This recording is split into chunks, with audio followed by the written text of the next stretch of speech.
Sinead, is Birdwatch Ireland concerned about bird deaths from wind turbines like these here?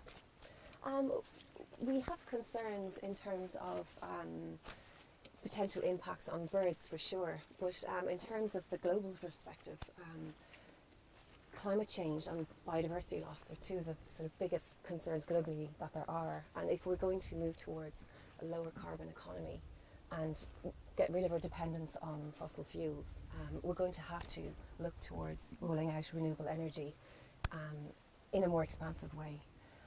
But from our perspective, the most important thing is to make sure that in that rollout, environmental considerations are taken into account. It has to be sustainable, and it has to ensure that there are no negative impacts on wildlife. Our concerns, of course, when it comes to birds are that priority species, particularly in sensitive areas, are not adversely impacted by wind farms. I think when the wider public talk about impacts on birds, a lot of the time they're speaking about the direct impacts, so collision risk and fatalities from birds either hitting the turbines blades themselves or the towers. But globally, we know from US studies that there are far more birds that are killed by domestic cats, for example, than they are by turbines. And how much of a difference, if you take, say, cats or roadkills, for example, for birds? Well, I know there's a figure for cats that is actually in the order of from high hundreds of millions to in the order of billions. So it's quite significant. Whereas for turbines, in the most recent study, it was in the order of 40 to 60,000 bird fatalities a year in the US. So you're talking about a ratio of what? Over 1,000 to 1, is it, in that order? Difference? Doing the maths, yes. Is it in that order? Yeah, in that order. So cats really do an awful lot of killing. These do. Are pets. Pets and also feral cats. And other threats to birds in terms of mortality would be road collisions, for example. So with the expansion in recent times of our road networks, we're seeing a lot more impacts on particularly on raptor species like barn owls and kestrels.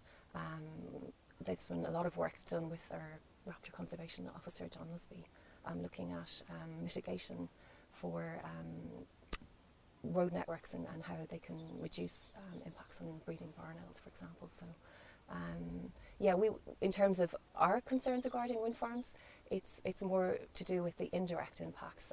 And when I talk about that, I'm talking about habitat loss for some species, or disturbance and displacement. So some species are particularly sensitive, particularly during the construction phase of wind farms, and they can actually disperse from that area, which they would normally have bred in. There's been a lot of work done in the UK looking at breeding golden plover and curlew, which are two priority breeding waders that we have in Ireland.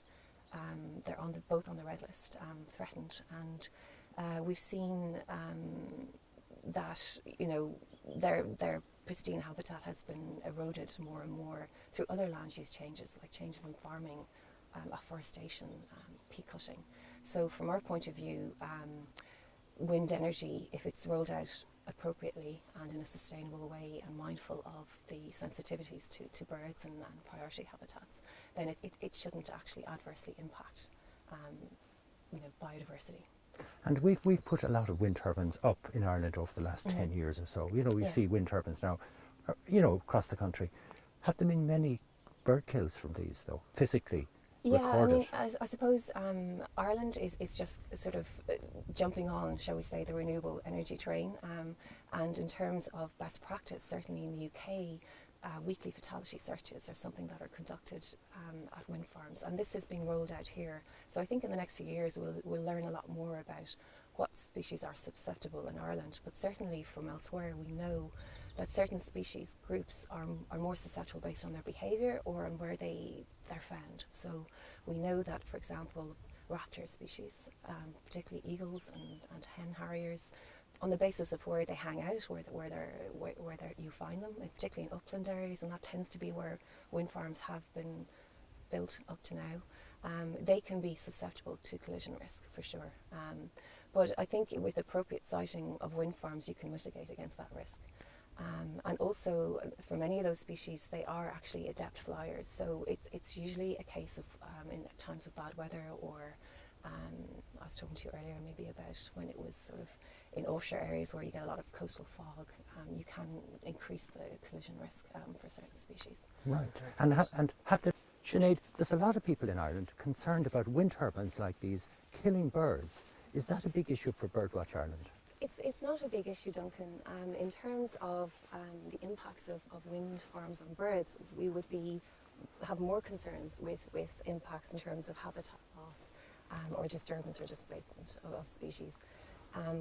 In terms of fatalities, it's pretty minuscule really. When you look at it globally, far more birds are killed by collisions with vehicles on roads or by domestic or feral cats. So I think it's a bit of a misnomer to think that wind farms are killing lots and lots of birds. In terms of the benefits of wind farms, it's huge. You know, in the global context, climate change is a huge concern. Halting the loss of biodiversity, it's in the EU biodiversity strategy. We need to do something about it, and moving towards a greener, low carbon economy is going to benefit birds in the wider context.